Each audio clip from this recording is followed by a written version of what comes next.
the beings are like that. They like to see similar things they can identify themselves with, so then they can trust.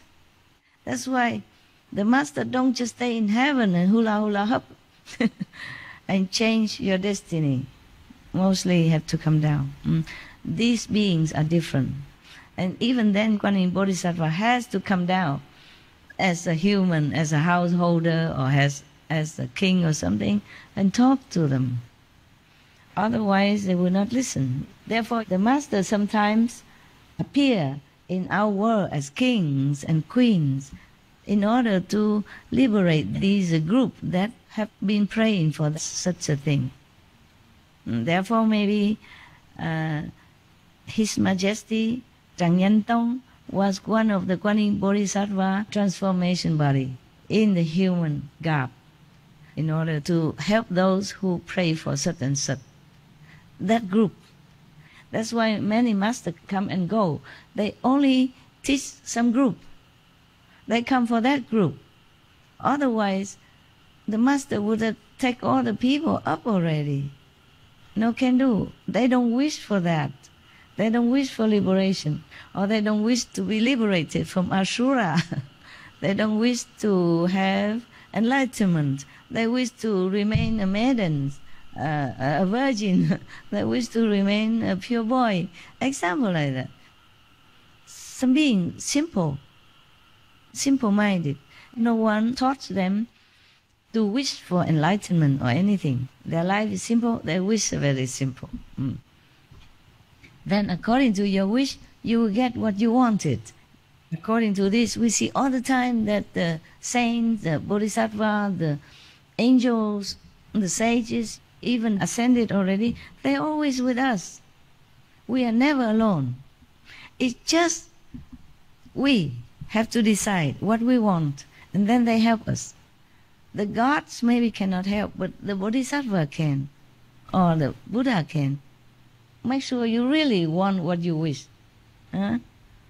Because you just talk, you're not sincere, then of course your wish don't come true. And make sure you know what you wish, and you know what's good for you is the best before you wish. Otherwise, anybody can wish anything, but it doesn't always come true. And then you blame God or Buddha, Bodhisattva don't listen to you. It's not true. They listen all the time. They help you all the time. If you're really sincere, in your heart, you really want that. Yeah? There is boundary that stop you from stepping out of the three worlds. Even the fourth world is only a buffer zone. But that buffer zone is forbidden. It's there to stop anyone who's unworthy to come up. Not to talk about fifth level yet. But when you're on the fourth level, you free. Never have this for suffering anymore, never be reborn and die, unless you want to. For some reason, come back now, help somebody, or follow a master again just to get to the fifth level quicker, then you do it yourself. Then you can. You have a choice. People from the fourth level upward, even in shadow world, they have a choice to reincarnate or not. That is a good thing about being liberated. But if you're not above the level, you have no choice. You'll be reincarnated when your time's up, in whatever form, depend on your waiting karma, waiting list. Remember one of the story I told you about one of the wife of the kings of heaven? Yeah, she still need to go incarnated in the world. And as a what? First, as a flamingo, or a heron even. And then she has to eat the fish. And she say, yucky, has to swallow. Remember that? Because she still has the consciousness of heaven. And poor, she has to eat the fish. Yeah, she even know that. Yeah. And she came up. Remember that? Imagine you're fully conscious. And you know you should not eat the live fish, but you had to. Because you're reborn as a heron. What else would you eat? Huh? The heron, they have very long beak, so that they can swoop on the fish and eat them alive. And she knows it's very bad, because later she tell her husband, or she tells somebody. And then she reincarnate again, or another one as a human. And then have to marry, have 4 children, bearing all this pain of pregnancy and labor. And all the while they have not even finished plucking flower up there. Not even noontime. Yeah. So our life here seems long because of the time. The time illusion makes us feel like we live long. For heaven, it's just a blinking of an eye. So you see, liberation is something precious. Not everyone earn it. Not everyone can bestow. So if we are lucky, we met a master who can liberate us, then we count ourselves among the luckiest of all beings, not just on the planet, of the heavens even.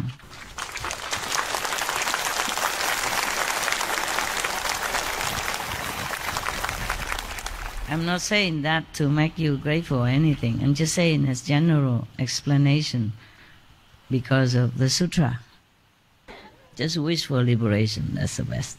Anything else just cause you more trouble, prolong your suffering in the shadow universe, even in the high kingdom, high heaven, nah? Useless. Some great master has not been above the shadow universe. So therefore, the liberation above the 3 worlds is good enough already. They don't mention anything else. The 5th world, you free, completely, total, forever. Still have just 1% ego, so that you can retain your individuality. But above that, there are other worlds. It's very good already to be in the 5th heaven. If I practice and I go to 5th heaven, I'll be happy, grateful already.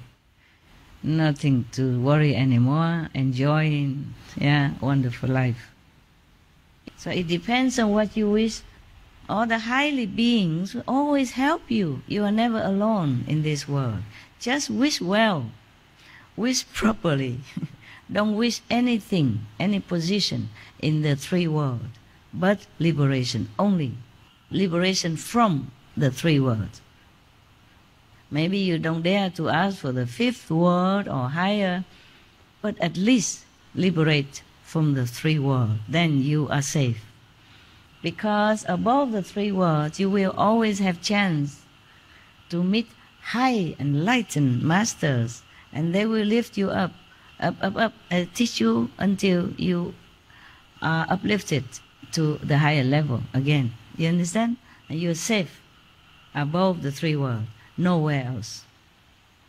Even on the 3 worlds, you're king of the 3 worlds, you will not be liberated. Don't worry, if you like to come, you come. If you don't like, you don't come. One time enough. One time come to see Master physical is more than enough. Nowadays we have even TV, You can see me when I'm talking live. That's also almost like seeing the physical body, okay? It's not a rule, it's not an advice. It's kind of a wisdom, okay? In spiritual lineage wisdom, they advise. And also the master advised the disciple to at least come to see the physical master one time, even though they are initiated by their appointed disciple. Even in Buddhist Sutra, they also say, to hear the master's name and you see the master body, you get liberation. Even the non-initiated, if they are pure at heart. Otherwise, the master stay in heaven, just a hula hoop down here. Get the whole world initiated. Do some miracle, appear in here, appear in there, do something spectacular, stunning, and all the world will follow. The rule is like that. In the physical universe, that's how it works. Okay? Just like you go to university, even though you have books of science, you have books of medical practice, you go to university to learn with the real professor. But that it's not a very 100% good example, but something like that. In this world we have physical body, We need physical means to transmit. Not just the Buddha, in India, they say like that. If you see the Master once even, you are redeemed. Yeah. There are many instances in India, like from Baba Sawan Singh, there was a story that he just passed by somewhere and one farmer saw him. Yeah. He didn't even know that he's a master, just saw him, and then next day he died.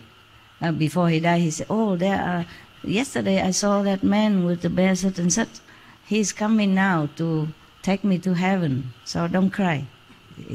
So he told his relative something like that. Okay, huh? All right, anything else? Yeah. But nowadays we have television. It could be okay. It could be good. And real photos also good. Yeah? Mm. And maybe if the master is powerful enough, that should be enough. But then there was one Chinese sister in front of the assembly, say that the inner master told her that she should come and see also the physical master one time at least. If you were there, will some of you heard that or not? No? Mm. I was on the days on the stage, not like private talk. Okay? Yeah. All right then. Mm.